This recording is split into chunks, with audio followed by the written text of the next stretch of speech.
मी रोहित पवार आणि आज मी नेता म्हणून नाही तर मुलगा, नवरा आणि बाप म्हणून बोलतो आहे. गेल्या काही दिवसांत माझ्या घरातलं वातावरण बदललं आहे. बाहेर राजकारण तापलं आहे, पण आत घरात शांतता जास्त बोलकी झाली आहे. माझी बायको काही बोलत नाही, पण तिच्या डोळ्यात भीती स्पष्ट दिसते. आई रोज देवासमोर जास्त वेळ बसते. वडील शांतपणे वर्तमानपत्र वाचतात, पण प्रत्येक बातमीवर त्यांची नजर थांबते. माझी मुलं अजून लहान आहेत, त्यांना काही कळत नाही, पण त्यांच्या निरागस हसण्यातही मला एक प्रश्न दिसतो की बाबा सगळं ठीक आहे ना. माझी जवळची लोक म्हणतात, रोहित दादा तुम्ही सरळ अजितदादांवर बोलत आहात, तुमच्या जीवाला धोका असू शकतो. हो, मला हे ऐकायला येतं. फोन येतात, संदेश येतात, काही जण काळजीपोटी सांगतात, काही जण इशाऱ्याच्या सुरात बोलतात. माझ्या कुटुंबानेही मला विचारलं, हे सगळं थांबवता येणार नाही का, थोडं शांत राहता येणार नाही का. पण मी त्यांना एकच उत्तर दिलं, घाबरून शांत बसणारा मी नाही. मी कोणावर वैयक्तिक द्वेषानं बोलत नाही, पण जर मला वाटत असेल की काही प्रश्न अनुत्तरित आहेत, काही गोष्टींची चौकशी व्हायला हवी, तर ते मी बोलणार. कारण जर मीच गप्प बसलो तर मग न्यायाची अपेक्षा कोण करणार. माझ्यावर आरोप होतील, टीका होईल, धमक्यांच्या चर्चा होतील, हे मला माहिती आहे. पण माझ्या मनात एकच गोष्ट ठाम आहे, जर मी बोललो नाही तर दादांना, माझ्या काकांना न्याय मिळणार नाही आणि मला त्यांना न्याय मिळवून द्यायचा आहे. हे फक्त राजकारण नाही, ही नात्याची, विश्वासाची आणि सत्याची गोष्ट आहे. मी कोणावरच बोट दाखवण्यासाठी इथे उभा नाही, पण सत्य समोर यावं म्हणून नक्कीच उभा आहे. लोक म्हणतात, तुमच्या जीवाला धोका असू शकतो. हो, असू शकतो, मी ते नाकारत नाही. म्हणूनच अनेकांची इच्छा आहे की मला योग्य सुरक्षा मिळावी. जर सरकारने सुरक्षा दिली तर ती माझ्यासाठी नाही, ती माझ्या कुटुंबाच्या मनशांतीसाठी असेल, माझ्या आईच्या अश्रूंना आधार देण्यासाठी असेल, माझ्या बायकोच्या भीतीला थोडा दिलासा देण्यासाठी असेल, माझ्या मुलांच्या भविष्यासाठी असेल. पण सुरक्षा मिळाली किंवा नाही, माझी भूमिका आता बदलणार नाही. कारण मी भीतीपोटी बोलणं थांबवलं तर माझा अंतरात्मा मला माफ करणार नाही. मी राजकारणात आलो ते खुर्चीसाठी नाही, तर लोकांच्या प्रश्नांसाठी. आज जर मी स्वतःच प्रश्न विचारायला घाबरलो तर उद्या माझ्या मतदारांना काय तोंड दाखवणार. मी माझ्या कुटुंबाला सांगितलं, मला काही झालं तरी माझ्या विचारांना काही होऊ देऊ नका. कारण व्यक्ती संपते पण विचार जिवंत राहतात. आज घरात तणाव आहे, पण त्याच घरात अभिमानही आहे. कारण त्यांना माहिती आहे, मी चुकीच्या मार्गावर नाही, मी सत्याच्या बाजूने उभा आहे. मी अजितदादांविषयी बोलतो, कारण मला वाटतं त्यांना न्याय मिळायलाच हवा. कारण त्यांच्यासोबत घातपात झाल्याचा संशय मला आहे. जोपर्यंत माझी उत्तरे मला मिळत नाही, मी आता शांत बसणार नाही.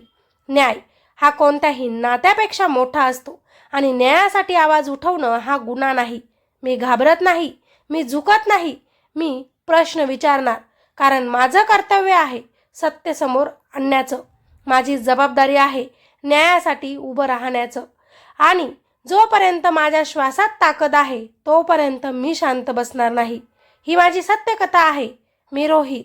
राजकारण माझ्यासाठी खुर्ची, पद किंवा सत्तेचा खेळ नाही. माझ्या आयुष्यात राजकारण हे नेहमीच लोकांच्या आशा अपेक्षांची जोडलेलं राहिलं आहे. मी एका मोठ्या राजकीय परंपरेत वाढलो, पण मला लहानपणापासूनच शिकवण्यात आलं की नाव मोठं असलं तरी काम त्याहून मोठं असायला हवं. लोकांच्या डोळ्यांत विश्वास दिसला पाहिजे, तेव्हा खरं नेतृत्व जन्माला येतं. गेल्या काही दिवसात माझ्या नावाभोवती एक वेगळीच चर्चा सुरू आहे. कोणीतरी म्हणतंय त्यांच्या जीवाला धोका आहे, कोणीतरी म्हणतंय ते जास्त बोलत आहेत, कोणीतरी म्हणतंय शांत राहणंच त्यांच्यासाठी चांगलं. पण मी स्वतःला एकच प्रश्न विचारतो, जर मी शांत राहिलो तर लोकांच्या मनात उठणारे ते प्रश्न कोण विचारणार. मी काही मुद्दे मांडले, काही शंका व्यक्त केल्या, काही गोष्टींची चौकशी व्हावी अशी मागणी केली. कारण मला वाटतं लोकशाहीत प्रश्न विचारणं हा गुन्हा नाही. प्रश्न विचारणं म्हणजे विरोध नाही, तर जबाबदारी आहे. जेव्हा एखादी घटना घडते आणि त्यात अनेक विसंगती दिसतात, तेव्हा जनतेच्या मनात शंका निर्माण होणं स्वाभाविक आहे. त्या शंकांना आवाज देणं हे लोकप्रतिनिधीचं कर्तव्य असतं. मी तेच केलं. माझ्या विधानांनंतर वातावरण बदलायला लागलं. सभांमध्ये वेगळा तणाव जाणवू लागला. सोशल मीडियावर संदेशांची गर्दी वाढली. काही लोकांनी पाठिंबा दिला, काहींनी टीका केली, तर काहींनी सरळ धमकीच्या भाषेत प्रतिक्रिया दिली. माझ्या कुटुंबियांनी मला विचारलं, हे सगळं आता आवश्यक आहे का. मी त्यांना शांतपणे उत्तर दिलं, जर सत्य शोधणं आवश्यक नसेल तर राजकारण करणंच आवश्यक नाही. आईच्या डोळ्यात काळजी दिसते, वडिलांच्या चेहऱ्यावर चिंतेची रेषा उमटते, पण त्याचबरोबर अभिमानही दिसतो, कारण त्यांना ठाऊक आहे मी चुकीच्या हेतूने बोलत नाही. माझ्या प्रत्येक शब्दांमागे एकच उद्देश आहे, पारदर्शकता. माझ्या कार्यकर्त्यांनी सुरक्षेची मागणी केली, काही वरिष्ठ नेत्यांनी सरकारकडे पत्र दिलं, बातम्यांमध्ये चर्चा झाली, रोहित पवार यांच्या जीवाला धोका हा प्रश्न हेडलाईन झाला. पण मी स्वतःला पुन्हा एकदा तपासलं. मला भीती वाटते का?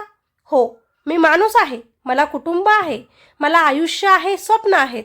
भीती नैसर्गिक आहे, पण त्या भीतीवर मात करणंही तितकंच आवश्यक आहे. लोकांनी मला निवडून दिलं आहे, त्यांच्या मतांचं ओझं माझ्या खांद्यावर आहे. जर मी प्रश्न विचारणं थांबवलं तर त्या विश्वासाचा अपमान होईल. माझा संघर्ष कुण्या व्यक्तीविरुद्ध नाही, तो व्यवस्थेतील अस्पष्टतेविरुद्ध आहे. मी कुणावर आरोप करत नाही, पण सत्य समोर यायला हवं असं ठामपणे म्हणतो. कधी कधी मला सांगितलं जातं, राजकारणात जास्त पारदर्शकता मागणं धोकादायक असतं. मी उत्तर देतो, पारदर्शकता धोकादायक असेल तर अपारदर्शकता किती धोकादायक असेल याचा विचार करा. माझ्या सभांमध्ये लोक येतात, काहींच्या चेहऱ्यावर चिंता असते, काही जण म्हणतात, साहेब स्वतःची काळजी घ्या. मी हसून म्हणतोय, तुमचा आशीर्वाद आहे, तोच माझी सर्वात मोठी सुरक्षा आहे.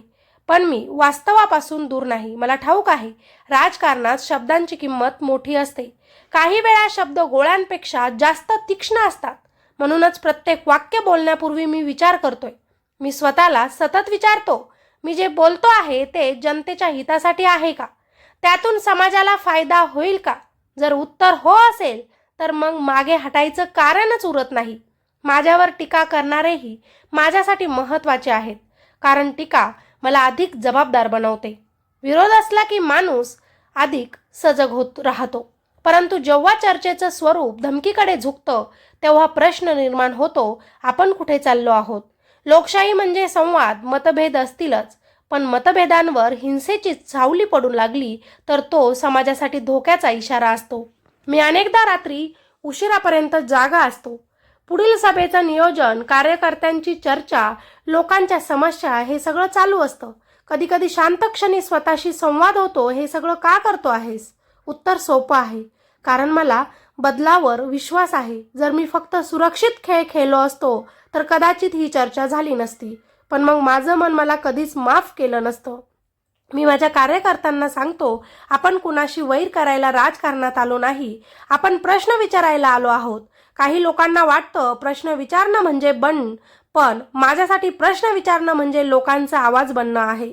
जेव्हा सुरक्षेबाबत चर्चा सुरू झाली तेव्हा अनेकांनी मला फोन केले की स्वतःची काळजी घ्या, गाडी बदलून वापरा, सभांमध्ये अंतर ठेवा. मी सगळं ऐकलं, कारण सावध राहणं शहाणपणाचंच असतं, पण घाबरून शांत बसणं हा त्यातला पर्याय नाही.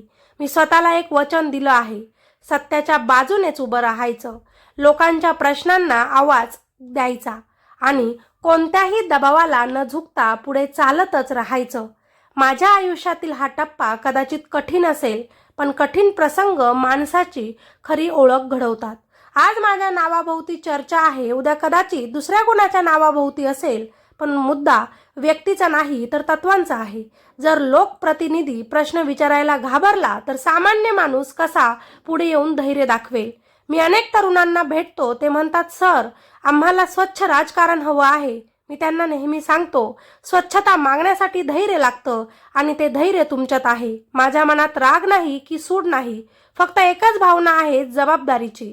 ज्यांनी माझ्यावर विश्वास ठेवला त्यांना निराश करायचं नाही. ज्यांना माझ्या बोलण्यामुळे अस्वस्थता वाटते त्यांनी आत्मपरीक्षण करावं, माझ्या शब्दात तथ्य आहे का? मी कोणत्याही संघर्षाला आमंत्रण देत नाही, पण अन्यायासमोर शांत राहणं मला अजिबात मान्य नाही. कदाचित पुढचा काळ अजून कठीण असेल, कदाचित चर्चा अजून तीव्र होईल, पण मी ठरवलं आहे, मागे वळून आता तरी पाहायचं नाही. कारण ही फक्त माझी लढाई नाही, ही त्या प्रत्येक नागरिकाची लढाई आहे ज्याला पारदर्शक व्यवस्था हवी आहे. मी आजही तपास करत आहे, लोकांमध्ये फिरणारा, त्यांच्या समस्या ऐकणारा, शेतकऱ्यांच्या बांधावर उभा राहणारा, तरुणांच्या डोळ्यात स्वप्न पाहणारा.